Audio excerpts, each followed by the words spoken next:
ఇండస్ట్రీలో చిన్న పెద్ద తేడా లేకుండా అందరూ మాట్లాడుతుంటే అభిమానులకు భలే ఆనందంగా ఉంది. సంతోషించాల్సిన విషయం కాకపోయినా అందరిలోనూ సమైక్యత వచ్చినందుకు హ్యాపీగా ఉందంటున్నారు ఫ్యాన్స్. కష్టం వచ్చినప్పుడు కలిసికట్టుగా ఉండాలనే కదా మనం కోరుకున్నది అని మాట్లాడుకుంటున్నారు.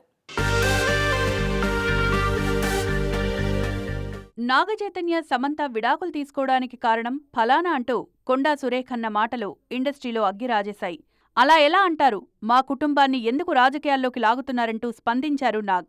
కెరీర్ ప్రారంభంలో ఏమాయి చేశావే సినిమాతో సిల్వర్ స్క్రీన్ మీద మెప్పించిన చేయి శామ్ ఒక్కసారిగా సోషల్ మీడియాలో ట్రెండింగ్లోకి వచ్చేశారు. సినిమా వాళ్లంటే అంత సాఫ్ట్ టార్గెట్ ఏంటి? వారి వ్యక్తిగత విషయాలను వీధుల్లో పెట్టే హక్కు మీకెవరిచ్చారు? అసలు అవేం మాటలు? పరిశ్రమలో అమ్మాయిల గురించి ఇలాగే మాట్లాడతారా? మహిళై ఉండి మీరు మాట్లాడాల్సిన తీరు ఇదేనా? ఇంత అభ్యంతరకరమైన వ్యాఖ్యలు ఎలా చేయగలిగారు అంటూ ఎవరికి తోచిన రీతిలో వాళ్లు ట్వీట్ల పరంపరను కొనసాగించారు. చేయి శామ్ విడాకుల గురించి ఇలాంటి వార్తలు వినడం బాధాకరమే అంటున్నారు ఫ్యాన్స్. సినిమా ఇండస్ట్రీ అంతా ఒకటే. ఇండస్ట్రీలోని వ్యక్తులను ఇతరులు అనుచితంగా అంటే మిగిలిన సెలబ్రిటీలు చూస్తూ ఊరుకోరు అని ఈ సందర్భంగా ప్రూవ్ చేయడం మాత్రం గ్రేట్ అంటున్నారు అభిమానులు.